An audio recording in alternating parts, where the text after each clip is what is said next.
Começou a gravar. Então vamos lá. Eu vou pôr aqui na tela os slides que aqui ó, já vai servir para o nosso júri que a gente vai fazer com a professora Michele, certo? Começar aqui o estudo da segunda fase para vocês já poderem ir pegando o entendimento e chegar lá, todo mundo fazer um belo trabalho. Túlio é o réu. O homem vai Vou ser. só mentir lá, viu? Rapaz, nós vamos lhe condenar lá, viu? Vai nada, meus advogados de São Paulo.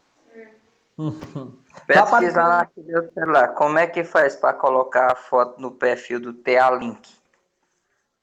Eu acho que é a, Abre o eu acho que é a celular foto, para Cícero. cá. Para aparecer a É quando foto, Cícero, você meu entra com seu advogado, e-mail. minha exatamente, é a foto potência, do e-mail. Provavelmente inoxidável. é a foto do e-mail que está no e-mail. É... Cícero, estuda o caso direitinho aí, que é pra você me defender, viu? Cícero é um advogado de defesa, não é isso? Deixa com nós aí, nós já estamos empenhados aqui nos estudos. Então vamos lá, pessoal. É o seguinte, vamos começar a segunda fase do Tribunal do Júri, que é o juízo da causa. A outra era a judício e acusação, que era o juízo da acusação, e agora a gente vai de fato estudar o juízo da causa em si, o processamento e julgamento daquele réu lá perante a sessão do Tribunal do Júri. Lá na segunda fase, nós vamos ter, de início, certo, essa preparação para julgamento pelo Tribunal do Júri. Ok? O processo ele vai estar, já vai estar, como é que eu posso dizer para vocês, todo instruído, conforme a primeira fase do Tribunal do Júri, uma vez que o juiz recebeu a denúncia, o réu foi pronunciado, transitou em julgado, entende-se que realmente há todos os requisitos necessários para que aquele réu vá ao Tribunal do Júri. Beleza? E aí o que é que acontece? Terminou a primeira fase do Tribunal do Júri, o juiz, quando encaminhar os autos para o juiz-presidente do Tribunal do Júri, que vai realizar a sessão, certo? Ele vai abrir o prazo de 5 dias para o Ministério Público, ou querelante, e depois para a defesa, para apresentarem o rol de testemunhas até o máximo de 5. E também para juntar documentos e requerer algum tipo de diligência, conforme o artigo 422. Então vejam bem, pessoal. Lá na primeira fase do Tribunal do Júri, o número máximo de testemunha era 8. Vocês lembram que eu falei para vocês? 8 testemunhas. Já aqui em plenário, até 5, número máximo de 5. Beleza? Tanto acusação como defesa.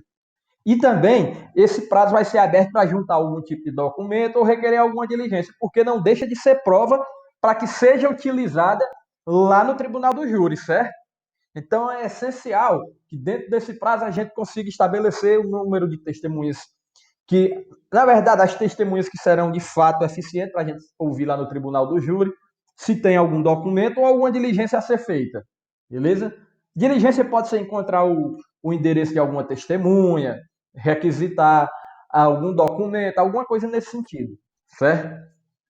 E depois que o juiz mandar realizar alguma diligência que tenha sido requisitada, na verdade, que tenha sido pedida tanto pela acusação como para a defesa, após a realização dessas diligências e de terem sido apresentado o número de testemunhas, o juiz ele vai fazer um relatório sucinto daquilo tudo que aconteceu no processo, certo? E vai marcar a data do julgamento, marcar a data para o julgamento. Tudo isso conforme o artigo 423.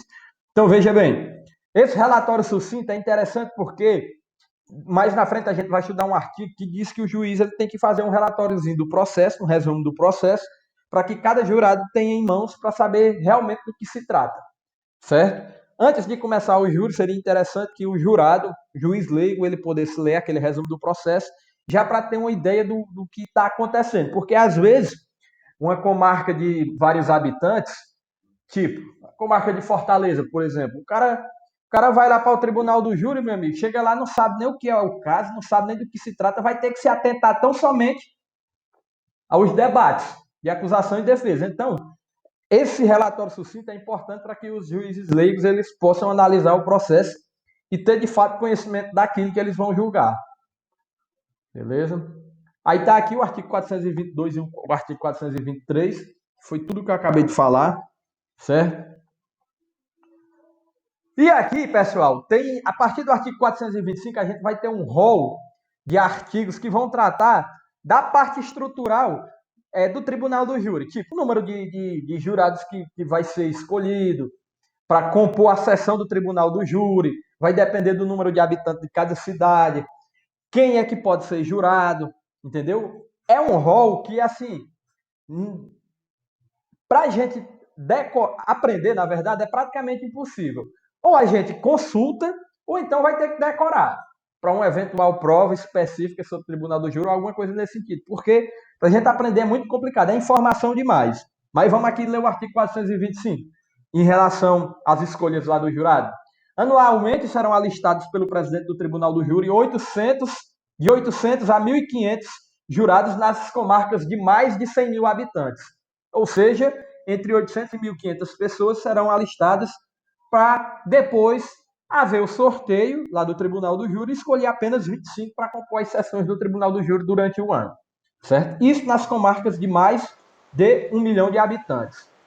Quem faz esse sorteio é o sistema do TRE. Não. Aqui é o seguinte, Cícero. Esse sorteio ele vai ser o juiz vai ter que intimar a OAB, vai ter que intimar Ministério Público, Defensoria Pública, vários órgãos. Vai ser, na verdade, como se fosse uma audiência só para fins de escolher certos 25 jurados. Essa lista de 800, ela é escolhida observando os critérios de idoneidade, essas coisas nesse sentido. Beleza? Pode ser qualquer pessoa. Pode ser qualquer pessoa. Assim, eu digo qualquer pessoa desde que preencha os requisitos. Certo? Aí vamos lá. Nas comarcas aliás, vão de 300 a 700 jurados nas comarcas de mais de 100 mil e de 80 a 400 nas comarcas de menor população. Beleza? Então, o que é que a gente se entende? Quando a comarca tiver menos de 100 mil habitantes, serão escolhidas entre 80 e 400 pessoas. Por isso que comarca de pequeno porte, comarca de, sei lá, 7 mil habitantes, 5 mil, 4 mil, geralmente a lista é formada com 80 pessoas. Daí vão sortear 25 as reuniões anuais do Tribunal do Júri. Não é comum ter muito júri assim em cidade pequena. Beleza? E aí, nas comarcas onde for necessário, poderá ser aumentado o número de jurados e ainda organizar a lista suplente, depositando as células em urna especial, com as cautelas mencionadas na parte final do parágrafo 3º do artigo 426. Daqui a pouco a gente vai analisar. Então, o que é que acontece? Por exemplo, São Paulo, que é a cidade mais populosa, uma das cidades mais, se não a mais populosa do Brasil. O estado eu sei que é o mais populoso. E aí, o que é que acontece? Lá, em São Paulo, provavelmente essa lista vai ser um pouco maior, vai ser mais de 1.500 pessoas. Por quê? Lá, eu acredito que no estado de São Paulo, com marcas do Tribunal do Júri, dentro da capital mesmo, aliás, varas do Tribunal do Júri, eu acredito que deve ter muitas. Muitas mesmo. Eu acredito que provavelmente na casa de 50 a 100 varas do Tribunal do Júri. E aí, meu amigo, se você for observar, multiplica aí 25 vezes 50. Vamos supor que tenha 50 varas do Tribunal do Júri lá no estado de São Paulo. Se você for multiplicar 25 jurados vezes 50, vai dar 1.250. Ou seja, se tiver só 1.500 pessoas, se o juiz só escolher 1.500 pessoas, fica um pouco complicado. Porque vai que muitas é parente de vítimas, e aí tem que estar excluso lá durante essa sessão do Tribunal do Júri, então é um pouco complicado. Tá entendendo? Pode ser que sejam escolhidas mais de 1.500 pessoas, a depender do número de habitantes lá da comarca, e caso seja necessário. Beleza? Então é mais ou menos assim que se procede.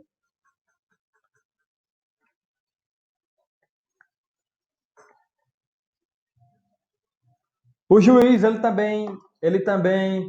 ele poderá requisitar as autoridades locais, associação de classes, bairros, entidades associativas e culturais, instituições de ensino em geral, universidades, sindicatos, participações públicas e outros núcleos comunitários para fins de indicação de pessoas que reúnam as condições para exercer a função de jurado, certo? Uma coisa interessante, em comarca pequena, pelo menos isso acontece em comarca pequena, a maioria das pessoas que fazem parte da justiça eleitoral no sentido de ser mesário, aquela coisa nesse sentido, fiscal, geralmente eles estão na lista do Tribunal do Júri. Geralmente. Porque, por conta deles já ter prestado esse serviço público lá durante as eleições e a questão da idoneidade, tudo direitinho, Na maioria das vezes, os juízes colocam essas pessoas lá na lista para fins de sorteio aí da composição da galera que vai fazer parte lá do tribunal do júri, certo? Não é uma regra, mas geralmente acontece. E a lista geral dos jurados com indicação das respectivas profissões será publicada pela imprensa até 10 de outubro de cada ano e divulgada em editais afixados à porta do tribunal do júri. Ou seja, vejam bem, pessoal, até o dia 10 de outubro, eles vão lançar a lista dos jurados. Não necessariamente todos aqueles jurados vão fazer parte da sessão anual do tribunal do júri. Por quê? Porque depois vai ter a escolha só dos 25. Tá entendendo? E aí o que é que acontece? Tem que haver sim essa publicação. E sempre acontece. Eu lembro que quando eu morava na Bocaina, tinha. Uma vez eu estava passando lá pelo. Eu ainda estava.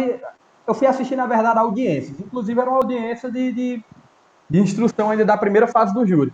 E lá eu lembro, a lista prefixada do número de jurados. Professor, e advogado, ele nunca não chama não para ser jurado, né? Não, é muito difícil, porque entre aspas, o advogado devidamente registrado na OAB, certo? O advogado devidamente registrado na OAB, por conta da OAB ser até um órgão de fiscalização, tem que estar presente lá na hora do sorteio, não faz sentido um membro dele participar do júri em si, tá entendendo? Certo. Aí, deixa eu só passar aqui para frente, porque aqui tem muito artigo que... Ah, uma coisa interessante, o parágrafo 4º. Olha o que diz o parágrafo 4º. O jurado que tiver integrado o conselho de sentença nos 12 meses que antecederem a publicação da lista geral, dela fica excluído. Ou seja, Cícero, se tu participou, vamos supor, vamos lá, tu tá na lista, vamos pegar Simões. Simões, o juiz baixa uma lista com 80 pessoas que vão fazer parte da sessão do tribunal do júri.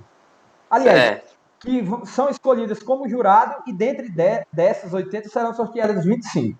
Vamos supor que teu nome está na lista dos 80. Só que tu não foi sorteado para fazer parte dos 25. Então, nada impede que no próximo ano, quando for ter de novo o sorteio, tu esteja presente também na lista dos 80. Agora, se tu está lá na lista dos 80 e foi sorteado para compor a sessão do Tribunal do Júri durante aquele ano, na próxima lista que for baixada com 80 pessoas, tu não poderá participar, porque o parágrafo 4º ele veda. Ele diz que quem participar do Conselho de Sentença nos últimos 12 meses que antecederem a publicação da lista geral fixada, ficará dela excluído. Na verdade, mesmo tu fazendo parte dos 25, tu ainda poderá fazer parte no ano seguinte da lista dos 80, desde que tu nunca fosse parte do Conselho de Sentença. Agora, se tu tá lá na lista dos 25 e foi sorteado para fazer parte lá dos 7 do Conselho de Sentença, aí não, aí tu tá excluído no próximo ano. No ano seguinte, tu não pode mais participar. Beleza? Vedação aqui do parágrafo 4º. Interessante. Vamos lá. E aqui, pessoal, o que é que acontece? Tem um termo bem interessante que é a questão do desaforamento. Vocês sabem o que é o desaforamento? Eu vou começar a explicar para vocês aqui. Deixa eu só verificar bem que algumas coisas interessantes acerca da organização da pauta.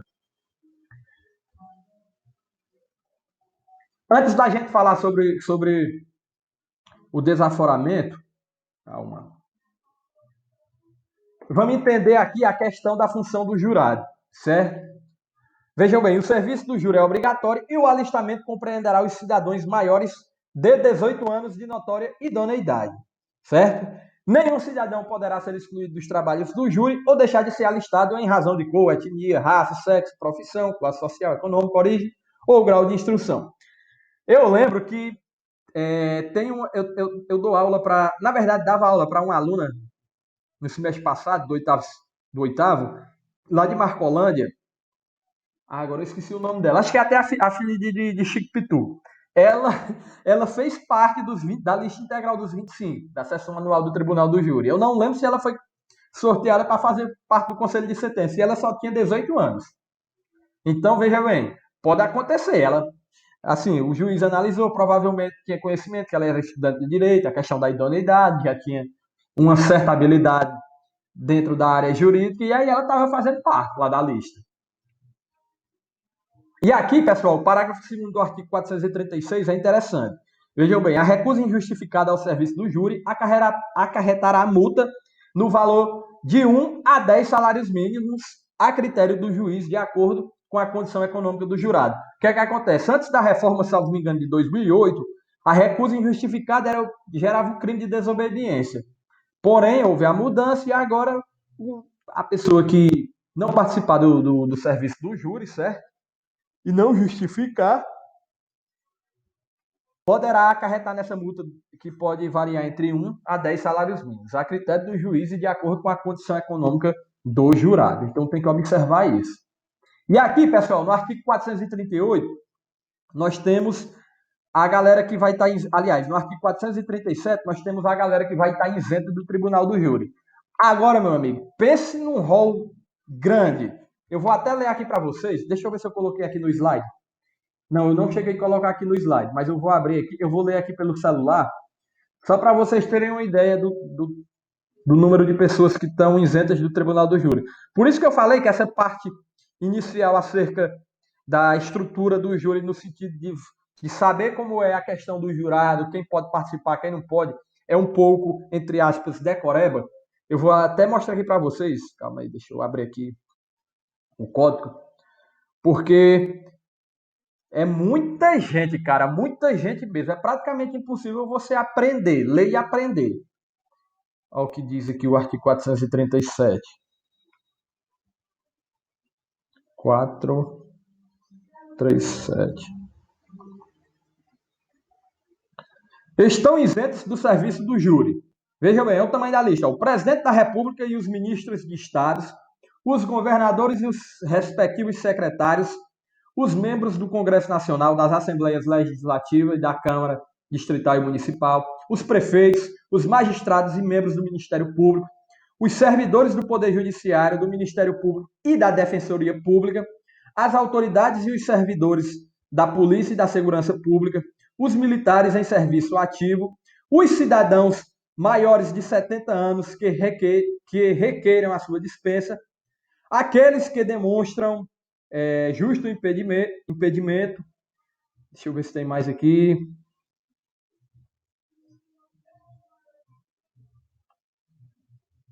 Tem mais. Os cidadãos maiores de 70 anos e aqueles que requererem demonstrando justo impedimento. Pronto. Toda essa galera aqui ela está isenta do tribunal do júri, certo? Juiz é que foi começar um júri, cadê o cabo? Não sei não. Vai buscar ele agora, meu amigo. A polícia saiu doida. Deixa eu ver aqui só se tem mais alguma... Calma aí. Deixa eu só ler aqui. O presidente da República, ministro de Estado, os membros do Congresso Nacional, Assembleia Legislativa, Distrito Federal e Município, servidores do Poder Judiciário, do Ministério Público, da Defensoria Pública, cidadãos maiores de 70 anos. Basicamente isso. Então, pessoal, é uma lista bastante extensa, certo? É sempre bom, assim, véspera prova de OAB, véspera concurso público, a gente dá uma lida, se for assunto que caia na prova que você vai fazer, para não ter nenhum perigo, tipo de você se esquecer e acabar errando lá na prova. É sempre bom a gente dar uma revisada para poder ter um conhecimento assim, pelo menos refrescar a mente na hora da prova lá, não esquecer. Beleza? E aqui, pessoal, a recusa ao serviço do júri, fundada em convicção religiosa, filosófica ou política, importará no dever de prestar serviço alternativo, sob pena de suspensão dos direitos políticos enquanto não prestar o serviço imposto. O que acontece? Essa recusa em termos filosóficos, questões políticas, não adianta. Aqui vai ser estabelecida uma pena, certo? E vai ser suspensão dos direitos políticos enquanto o cara não prestar o serviço imposto. E aqui, o próprio código trouxe a questão do que vai ser serviço, entende-se em serviço alternativo, o exercício de atividades de caráter administrativo, assistencial, filantrópico, ou mesmo produtivo no Poder Judiciário, na Defensoria Pública, no Ministério Público ou entidade conveniada para esses fins. Então, veja bem, Há várias possibilidades aqui do réu cumprir, entre aspas, essa pena. Se o cara, por exemplo, ele é um estudante de direito e aí recusou a participar do tribunal do júri por alguma convicção religiosa, pode ser estabelecida essa pena para que ele possa trabalhar lá no fórum, realizar alguma atividade lá no fórum, como se fosse, entre aspas, um estagiário. Seria um serviço alternativo, beleza? E assim, dentro da área administrativa, no sentido de que ele iria analisar processo, por exemplo, trabalhar mesmo de forma como sendo um estagiário. Pode acontecer, né, nessas hipóteses. É beleza. Deixa eu só ver aqui se tem mais alguma coisa interessante acerca do. Ao jurado que, sem causa legítima, deixar de comparecer no dia marcado para a suspensão. Aqui é a questão da pena, eu já falei, está no artigo 442, vai ser de 1 a 10 salários mínimos quando a recusa é injustificada. E somente será aceita a escusa fundada em motivo relevante, devidamente comprovado e apresentada, ressalvadas as hipóteses de força maior até o momento da chamada dos jurados. O que poderia ser aqui uma escusa fundada em motivo relevante? O cara adoeceu. O cara adoeceu, o jurado adoeceu, meu amigo. Não tinha como comparecer, apresentou o atestado e pronto. Há algum motivo de força maior? O cara sofreu um acidente quando estava saindo de casa para ir para a sessão do tribunal do júri. Teve um acidente e ficou em coma. Não tem como. Aqui tem um rapaz que toda vez que é intimado, a pressão baixa vai lá para baixo. Um medo de participar do tribunal. E quando chega lá no fora, às vezes até desmaia nas cadeiras. Aí o juiz, não, manda ele sair embora.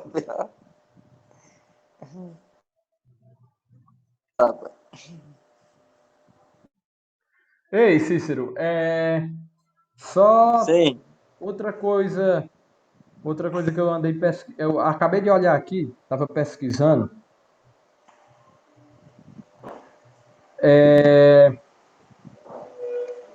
Aqui,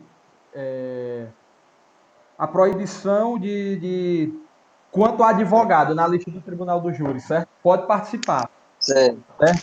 Porque aqui, pelo rol do artigo 437, não consta membros da OAB, isenção de membros da OAB. Beleza? Certo.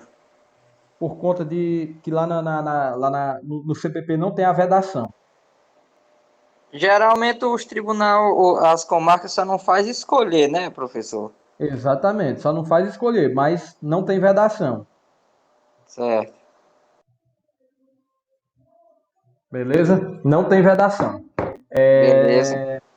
Artigo 443, somente será aceita escusa fundada em motivo relevante, já acabei de explicar também. E aqui, pessoal, a composição do Tribunal do Júri. Cansei de falar para vocês. Como é que se dá essa composição do Tribunal do Júri? É um juiz togado, que o preside, e 25 jurados, dos quais 7 serão sorteados para compor o conselho de sentença. Beleza? E aí cada comarca vai possuir sua lista geral de jurados, conforme eu já expliquei. Lá na lista tem que indicar a profissão.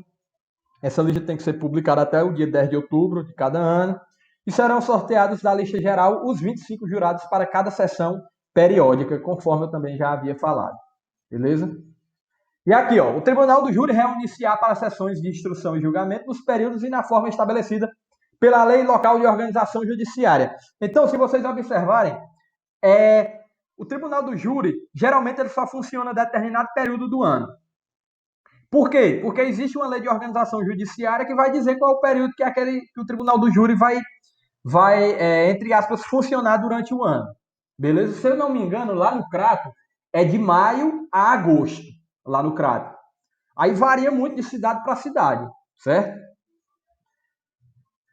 No caso, quem escolhe é o juiz da comarca, o período que ele quer realizar Na verdade, essas na coisas, né? verdade, Cícero, era para existir lá na lei de organização judiciária, eles trazerem dentro da própria lei, certo? As datas Certo. específicas, mas na maioria das vezes não tem. Tem muita lei de organização judiciária que não trata das datas específicas do Tribunal do Júri. E aí, cabe ao juiz da comarca designar. quando tem Certo. essa brecha. Essa brecha não, quando a lei é omissa quanto a isso. Se o Ministério Público não comparecer, o juiz adiará o julgamento para o primeiro dia desimpedido da mesma reunião, cientificadas as partes e as testemunhas. Se a ausência não for justificada, o fato será imediatamente comunicado ao Procurador-Geral de Justiça com a data designada para a nova sessão. Então, veja bem, se o Ministério Público não comparecer, o juiz-presidente vai adiar. Tem que adiar e tem que comunicar o fato, caso não tenha sido justificado, ao Procurador-Geral de Justiça, inclusive já com a nova data designada. Agora manda a defesa não comparecer, que aí o bicho pega. O juiz manda ir arrancar o cara lá dentro da casa. Onde a gente tiver, tem que manda ir buscar para ir pra fazer parte dessa sessão do Tribunal do Júri. Se a falta sem escusa legítima for do advogado e se outro não for por este constituído, o fato será imediatamente comunicado ao presidente da seccional da ordem com a data designada para a nova sessão, bem como a possibilidade, certo, de busca coercitiva, pelo menos em relação a fatos em que o próprio advogado agiu de má-fé juntamente com o réu. Isso aqui são decisões que eu já presenciei. Eu já vi alguns Certo. entendimentos jurisprudenciais nesse sentido, quando o cara realmente age de má fé, certo? Agora, se é uma falta justificada, aí não. Aí tem essa outra possibilidade. Agora, quando age de má fé, há a possibilidade da busca coercitiva. Ok? Mande buscar onde o cara tiver. Vamos Certo. lá, continuando. Realizadas as diligências referidas no artigo 454 e 461, o juiz-presidente verificar se a urna contém as cédulas dos 25 jurados e irá fazer o sorteio para a gente ter início à sessão do Tribunal do Júri. Beleza? E aí vai ser aberto o julgamento. Só que isso aqui eu vou deixar, eu não vou comentar sobre isso agora porque a gente vai voltar e vai estudar a questão do desaforamento. O que seria esse desaforamento? Certo? Vejam bem, pessoal. Deixa eu só tirar aqui É. O desaforamento é. O desaforamento, cara, eu vou dizer para vocês aqui, é uma tática que a maioria das vezes a defesa usa para poder conseguir ganhar mais tempo sem que o réu vá ao tribunal do júri. Ele consiga adiar. Na verdade, busca adiar a sessão do tribunal do júri. Beleza? Tem Certo. advogado que usa muito dessa tática. O cara está respondendo o processo em liberdade. E aí? Se ele for condenado lá no tribunal do júri, existe a possibilidade de recorrer, mas tem a questão da prisão, pode acontecer. Se o juiz entender que a medida é cabível. Quer Desculpa, dizer que em pessoal. alguns casos, o tribunal, quando a pessoa é condenada no tribunal do júri, ele está em liberdade, cumprindo em liberdade. Se o juiz quiser, pode mandar prender e ele recorre preso. Ou, se o juiz entender, ele fica solto e o advogado recorre com ele solto, é isso? Exatamente. Exatamente. Foi assim que aconteceu com o caso de Lula. Lula, assim, não era tribunal do júri, né? Era um processo comum. Ele foi condenado, recorreu, depois da condenação em segunda instância foi que ele foi de fato preso. Assim, eu sou a favor da prisão em segunda instância. O cara foi condenado em segunda instância, eu sou a favor da prisão, não vou mentir. Por quê? Porque, cara, se o indivíduo não for preso, gera, pelo menos para mim, eu entendo que gera assim um sentimento de impunidade. O cara vai só recorrendo, recorrendo, recorrendo, foi condenado duas vezes. Sim, essas decisões, elas não vão ter nenhum tipo de eficácia, não vão ter nenhum tipo de importância. Então, assim, eu É, entendo que a condenação, pelo menos em segunda instância, a prisão ela deve ser efetuada após condenação em segunda instância. Aí vão dizer, professor, até, mas ninguém é considerado culpado se não depois de sentença penal condenatória transitada em julgado. Sim, o fato do cara estar preso não necessariamente significa que ele é culpado. Mas eu entendo que é um mecanismo assim que deve ser utilizado por conta de não gerar nenhum tipo de impunidade. O cara foi condenado na primeira instância, foi condenado na segunda, a probabilidade dele ser condenado também lá no Tribunal Superior é muito grande, tá entendendo? é difícil mudar, viu? É muito difícil mudar. E aí, mas vamos lá. O que seria o desaforamento? Preste atenção. O desaforamento ele consiste no deslocamento da competência de uma comarca para outra, para que nesta seja realizado o julgamento do tribunal do júri, nas hipóteses previstas em lei, lá no artigo 427 do Código de Processo Penal. Então, o desaforamento nada mais é do que esse deslocamento da competência de uma comarca para outra, para que nesta, ou seja, na comarca em que se está requisitando que o júri aconteça, lá o juiz do Tribunal do Júri marque essa sessão e realize nesta outra cidade, beleza? Veja bem, Nesse caso tem aqui, alguns o requisitos. Sim, pode dizer. pessoal do Marcolândia aqui, o Beto sabe muito bem aí, a comarca é aqui. Só que o juiz às vezes ia fazer lá as audiências, outras iam aqui. Exatamente. Mas aí tem que ver como é a questão da comarca, porque assim, ao pé da letra do artigo 427, vou até abrir aqui o artigo 427, ao pé da letra, o artigo 427, ele, ele fala que, salvo me engano, a transferência tem que ser para uma comarca da mesma região. Viu? Deixa eu só dar uma olhada aqui. Se o interesse da ordem pública o reclamar, ou houver dúvidas sobre a imparcialidade do júri, ou a segurança pessoal do acusado, o tribunal, a requerimento do Ministério Público, do assistente ou do querelante, ou do acusado, ou mediante representação do juiz competente, poderá determinar o desaforamento do julgamento para outra comarca da mesma região, onde não existam aqueles motivos preferindo-se as comarcas mais próximas. Então, veja bem, eu acredito que, sendo aí na comarca de Marcolândia, se realmente a comarca de Marcolândia for uma comarca específica, provavelmente o Tribunal do Júri, em caso de desaforamento, deve ir para Simões, que fazem parte dessa mesma região aí da Serra do Arari. Provavelmente. Beleza? E aí o que é que acontece? O desaforamento, ele pode ser requisitado, pessoal. Tá aqui. O pedido do desaforamento, ele vai ser... Aprendam isso, pelo amor de Deus.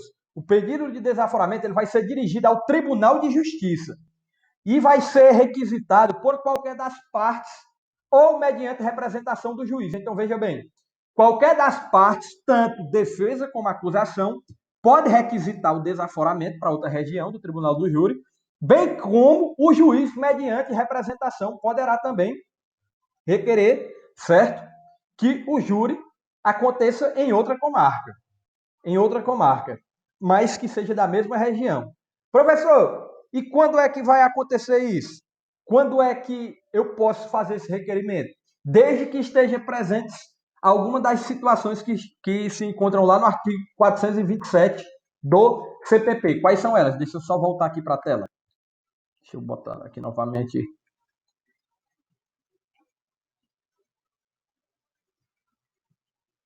Verifiquem aí só se está aparecendo o slide aí novamente na tela. Alguém me diz? Ainda não, professor. Ainda não, né? Não. Agora tá. Saiu. Mas vai voltar agora. Porque esse aplicativo é complicado mesmo para mexer. Observem aí, tá aparecendo, não é isso agora? Não, ainda não. Agora tá.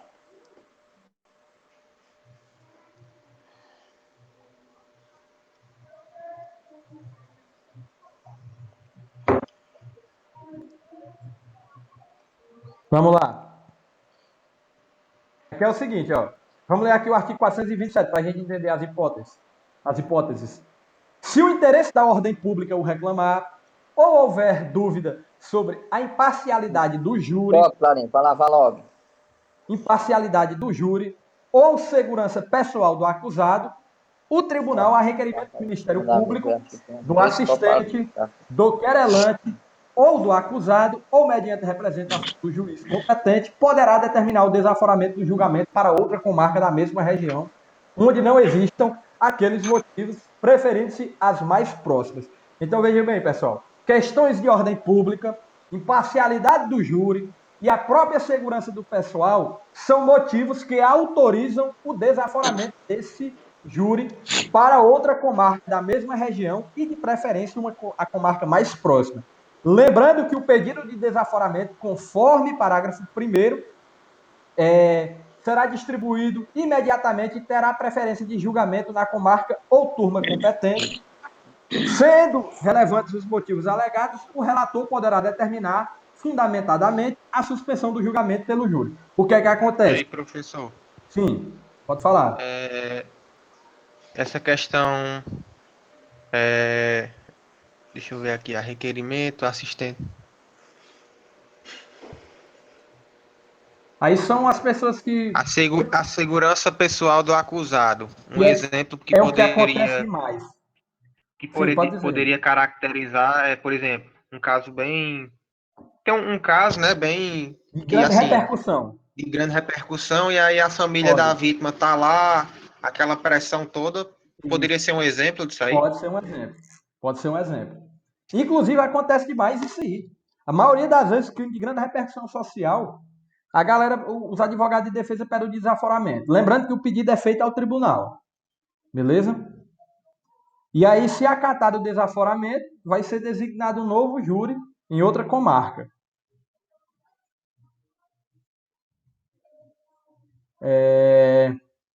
Só que assim, pessoal, toda vez que é feito o pedido do desaforamento, o juiz presidente ele também vai ter que dar uma analisada, certo? Para saber se a medida que foi solicitada realmente tem algum tipo de fundamento, beleza? Sempre será ouvido o juiz presidente quando a medida não tiver sido por ele solicitada. Aí aqui, o que é que acontece? Só voltando aqui para o artigo, o pedido de desaforamento será distribuído imediatamente, terá preferência de julgamento na comarca ou turma competente. Sendo relevantes os motivos alegados, o relator poderá determinar fundamentadamente a suspensão do julgamento pelo júri. Ou seja, essa suspensão do julgamento pelo júri nada mais é do que quando é acolhido o pedido de desaforamento lá no tribunal. E aí o que é que acontece? Só o que diz o parágrafo 4º. É interessante aqui o parágrafo 4º. Na pendência de recurso contra a decisão de pronúncia, ou quando efetivado o julgamento, não se admitirá o pedido de desaforamento, salvo, nesta última hipótese, quanto a fato ocorrido durante, após ou a realização de julgamento anulado. Então, veja bem, não faz sentido, por exemplo, eu pedir o desaforamento de um tribunal do júri sem que o réu ainda sequer tenha ido para o tribunal do júri, ou seja, quando está pendente um recurso contra a decisão de pronúncia. Alguém recorreu da decisão, recurso de distrito. Eu jamais vou pedir, aliás, eu posso até pedir, mas nunca vai ser aceito o desaforamento. Por quê? Porque sequer iniciou a segunda fase do tribunal do júri, certo? Então, por isso que não é admitido esse pedido de desaforamento na pendência de recurso contra a decisão de pronúncia, beleza? Ou quando efetivado o julgamento. Por quê, professor? Vamos supor que foi efetivado o julgamento lá da decisão de pronúncia e o réu foi encaminhado para o tribunal do júri. Quando o réu é mandado para o tribunal do júri, lembram que o juiz ele vai intimar as partes para indicarem o número de testemunhas e algum documento, alguma coisa nesse sentido? Então, vejam bem, eu não posso, por exemplo, na condição de advogado de defesa, já requerer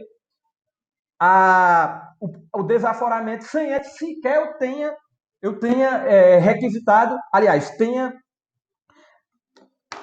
como é que eu falo aqui para vocês? Antes que eu tenha disponibilizado o número de testemunhas que eu quero que seja ouvido. O juiz, primeiro, ele tem que realizar cada ato, tem que seguir cada passo a passo do que diz o código. Então, o desaforamento, em regra, o desaforamento acontece a partir do momento em que o réu é encaminhado para o tribunal do júri e o juiz intima as partes para apresentarem as testemunhas até o número de 5 ou algum tipo de documento. Depois que ele realizar esse ato, aí sim ele vai designar uma sessão para o tribunal do júri. E aí o que é que acontece? Designada essa data, cabe, por exemplo, ao advogado de defesa pedir o desaforamento. Por quê? Porque aí ele vai ganhar mais tempo. Mas nada impede, por exemplo, que após a decisão do tribunal do júri, na verdade, após o ato do tribunal do júri de mandar informar as partes para apresentarem um número de testemunhas e algum tipo de documento, nada impede que a partir desse momento o advogado de defesa ou o Ministério Público ou qualquer parte faça a requisição do desaforamento do tribunal do júri. Nada impede, beleza? Então, a gente tem que ter em mente isso.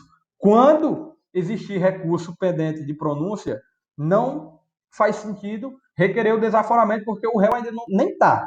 E quando mesmo é julgado, a necessidade de que seja estabelecida ainda a segunda fase do tribunal do júri e o juiz realize o primeiro ato no sentido de intimar as partes para apresentarem testemunhas, documentos, alguma coisa nesse sentido. E aí sim é o momento cabível do desaforamento. Mas o que é que acontece na prática? Na prática, o desaforamento só é requisitado, a defesa só vai pedir o desaforamento quando já está marcada a sessão do tribunal do júri. Ele espera até o último momento e aí pede o desaforamento. Beleza? Isso é uma forma de ganhar mais tempo, para que o réu não seja julgado.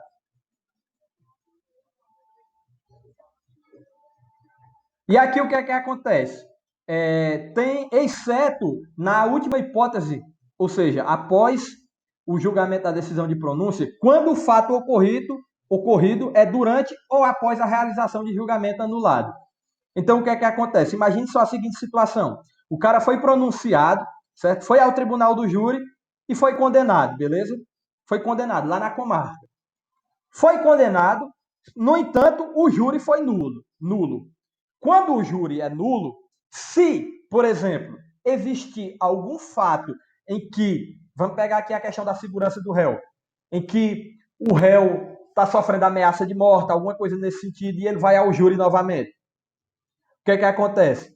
Se ele estiver, por conta desse fato ocorrido, ou durante ou após a realização do julgamento anulado, caso venha a ter um novo júri, certo? Poderá sim requisitar a questão do desaforamento. Nada impede, beleza?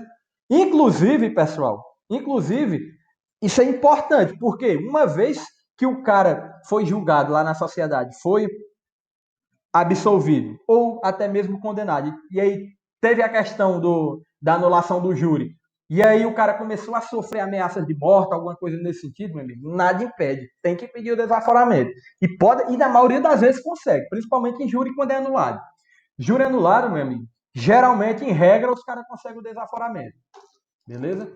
E até é uma forma, por exemplo, se o cara tivesse sido absolvido, com certeza, o MP vai pedir o desaforamento. Não quer que ele seja mais julgado por aqueles réus daquela cidade, no intuito de tentar condenar. E, pelo contrário, se o cara for condenado, a defesa vai querer desaforamento para outra cidade, para tentar ver se vem uns novos jurados aí e absolvam. Mais ou menos nessa linha. Isso que eu estou falando para vocês não é uma regra a ser seguida, mas são apenas táticas que são usadas aí, tanto pela acusação como pela defesa. Beleza? Deixa eu ver aqui se tem mais alguma coisa.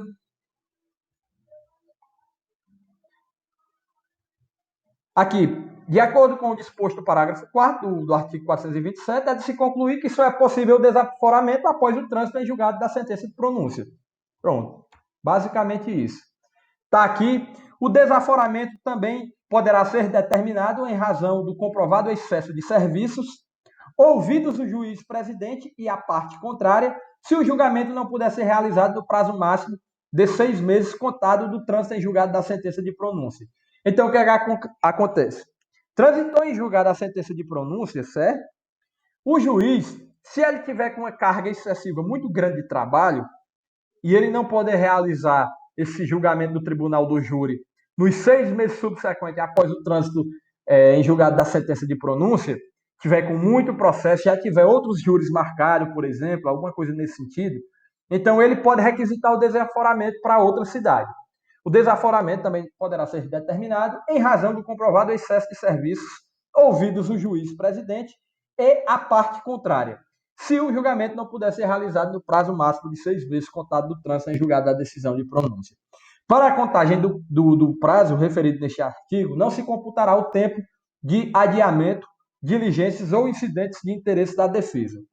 Não havendo excesso de serviço ou a existência de processos aguardando julgamento em quantidade que ultrapasse a possibilidade de apreciação pelo tribunal do júri, nas reuniões periódicas previstas para o exercício, o acusado poderá requerer ao tribunal que determine a imediata realização do julgamento. Então, veja bem, pessoal, se o cara foi pronunciado e lá na comarca onde o cara foi pronunciado não tem muitos processos tramitando, inclusive há um número baixo de audiências, ou sequer tem audiências marcadas aí para os próximos 6 meses, e o juiz não designa essa sessão do tribunal do júri, nada impede que o próprio acusado requeira que seja designada, por conta que nada impede que essa sessão seja realizada já de imediato. Agora, é muito difícil isso acontecer. Qual é o acusado que vai requerer que seja logo julgado? Ora, se o cara está lá no tribunal do júri, meu amigo, é porque tem alguma coisa aí pelo meio que ele assim, a não ser que seja uma negativa de autoria que esteja na cara, mas não sendo, meu amigo, o cara quando está no tribunal do júri pode ter certeza que ele tem alguma participaçãozinha ali, mais ou menos, nem que configure, entre aspas, sujeitativo do crime de homicídio ou qualquer outro crime doloso contra a vida, mas ele, de certa forma, está relacionado lá ao crime. Não necessariamente que isso seja verdadeiro, mas na maioria das vezes sempre tem algum viés ali com o crime, beleza? Pode acontecer. Beleza. E aí, depois vai ter a organização da pauta. Salvo motivo relevante que autorize a alteração na ordem dos julgamentos, terão preferência, vejam bem, acusados presos, dentre os acusados presos, aqueles que estiverem há mais tempo na prisão, em igualdade de condições, os precedentemente pronunciados. Então, veja bem, primeiro, quem tiver preso, que vai ser julgado pelo tribunal do júri. Segundo, quem tiver preso há mais tempo. E por último, em igualdade de condições, os que Não foram lavando, não? pronunciados. Beleza? Que foi, Cícero? Não estão lavando aí, rapaz? Ah, não. É os meninos aqui, professor. Então, pessoal, vejam bem, além daquelas hipóteses lá do artigo 427, para que ocorra o desaforamento do tribunal do júri, a gente tem essa possibilidade aqui do artigo 428 também. Se atentem a isso, beleza? Deixa eu só ver aqui quanto. Beleza. Ei, professor, só a nível de saber mesmo assim, qual foi o júri mais demorado do país, no Brasil? Durou quantos dias? Rapaz, Túlio, o de Bruno foi muito demorado. O de Bruno, goleiro Bruno, eu não sei se foi o mais demorado. Aquela da Mércia também foi muito. Foi o da Mércia, acho que foi. Também foi muito demorado. Agora eu não lembro. Agora, eu sei que teve um, que foi aquele primeiro júri transmitido ao vivo pela Record. Eu não lembro se ele foi. Se era o do caso Mércia. Se eu não me engano, era. Se eu não me engano, ele foi 3 dias de tribunal do júri. Mas eu tenho quase certeza que já teve mais júris aí. Já foi 4, 5 dias. Eu não posso te dizer com certeza, assim. Mas pelo menos, no mínimo não, assim, de 3 dias eu sei que já aconteceu. O júri que levou 3 dias aí pro Por cara. que leva a demorar tanto tempo assim, uns e outros é mais rápido? É porque tem uns que lá eles vão fazer reconstrução do crime, tem peritos para esclarecer, entendeu? No caso, se eu não me engano, foi no caso Messi, tinha um perito lá que estava explicando a questão das algas que ficou no sapato do cara. Porque no lago onde foi encontrado o carro dela, se eu não me engano, foi no caso Messi, tinha algas no pneu do carro que correspondia às mesmas algas que foram encontradas no sapato do indivíduo lá. Sei. Esqueci o nome. E aí teve toda essa estrutura para poder explicar. Ouviram aí muitas testemunhas, várias. Bem complicado mesmo. Acusação e defesa extrapolaram, teve réplica, tréplica, teve tudo que você imaginar. E aí, por conta disso, demorou muito a questão do julgamento pelo Tribunal do Júri. Certo? E o processo também é muito extenso, né? Isso, quando o processo é muito extenso, tem que ter um pouco de calma. Deixa eu ver aqui só. Pronto. Serviço do júri aqui também. Professor, Oi. eu tava olhando aqui um dia desse, justamente essa questão aí que Túlio falou, do júri mais demorado. E eu vi que tinha um aqui na história do Brasil, que foi na década de 90. Foi em 92 por aí, que foi o caso das bruxas de Jaguaratuba. Parece que foi 34 dias de 34 dias, julgamento. né? Rapaz, foi muito tempo. Rapaz, eu vou dizer um negócio a você, 34 Rodrigo. dias, meu amigo. 34 dias deve ser cansativo demais para todas as partes, eu acho, né? Juiz, Aí o cara tem que pedir uma bolada grande para soltar, viu? Senão não dá. Eu não tô lembrado, mas eu acho que era 34 dias. Eu vou pesquisar direitinho, mas eu tenho quase certeza que era esse caso do negócio das bruxas aí. É porque vale aí dinheiro no bolso do advogado, meu amigo. Eu quero passar aí até um mês. E aqui, pessoal, só para a gente concluir, estando o processo em ordem, o juiz presidente mandará intimar as partes, o ofendido, se for possível, as testemunhas e os peritos, quando houver requerimento, para a sessão de instrução e julgamento, observando o que couber o artigo 420 do Código. A intimação das partes, testemunhas e peritos, quando houver requerimento, e sorteio dos jurados para a reunião periódica, presidido pelo juiz na presença do MP, OAB e Defensoria Pública. Tá vendo aí, Cícero? Juiz tem que estar presente na hora do sorteio lá dos Sim. 25, MP, OAB e Defensoria Pública. E aí, o que é que acontece? Pessoal, eu vou encerrar a aula por aqui, porque assim, vai ficar faltando só a parte final lá, que vai acontecer lá na sessão do Tribunal do Júri, que é os debates em si, certo? Certo. A abertura do julgamento, que é a partir do artigo 462. Beleza? Professor, Oi. outra duvidazinha. Vamos supor que terminou o júri e houve a absolvição do réu. Ele é absolvido na hora ou ainda tem alguns proclames? Ele vai volta para a penitenciária? Não, é absolvido na hora. O cara foi absolvido, tá liberado. Ah, porque eu achei que ele voltava, tinha alguma documentação a ser feita e ele era solto. Porque assim, na maioria das vezes ele é absolvido, só que o alvará de soltura ainda não foi feito pelo juiz na mesma hora, entendeu? Mas uma vez estando presente, certo? Tem que comunicar o diretor da penitenciária e pronto, libera o cara, beleza? Tem só essa questão, da questão do alvará de soltura, nesse sentido. Mas, em regra... Professor, teve aquele caso aqui em Simões, professor, do cara que matou 2. Oi? Aquele cara daqui de Simões que matou 2, eu acho que o senhor lembra. Quando ele foi absolvido aqui, ele foi absolvido. Porque os caras que ele matou não eram peça boa, não. Aí o pessoal da penitenciária voltou com ele, aí segundo informações, quando chegou ali em Marcolândia, aí soltou. O juiz recomendou, leva e solta lá na cidade mais pra lá, para não haver problema aqui com a família. Pronto, pois é basicamente isso. Exatamente, o cara é solto. Mas aí depende muito do caso. Às vezes é necessário que se o juiz estabelecer na própria sentença penal condenatória, serve como medida que já libere o cara no próprio tribunal do júri. Não sendo, ele faz observação. Após comunicação da decisão ao diretor da penitenciária, o réu seja liberado.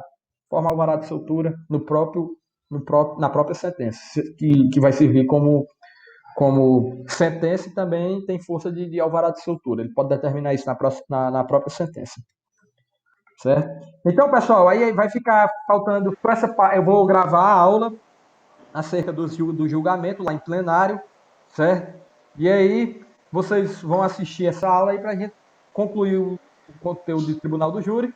Aí eu vou gravar mais uma aula de sentença e 2 aulas de recursos. Beleza? E aí a gente encerra nosso conteúdo. Beleza. Tá certo? Beleza. E aí a questão da prova, provavelmente eu vou mandar a atividade para vocês na segunda-feira. Tá certo? Certo. Boa noite, professor. Pois aí, pessoal, é o seguinte. Eu vou só encerrar a gravação aqui. Sim, professor.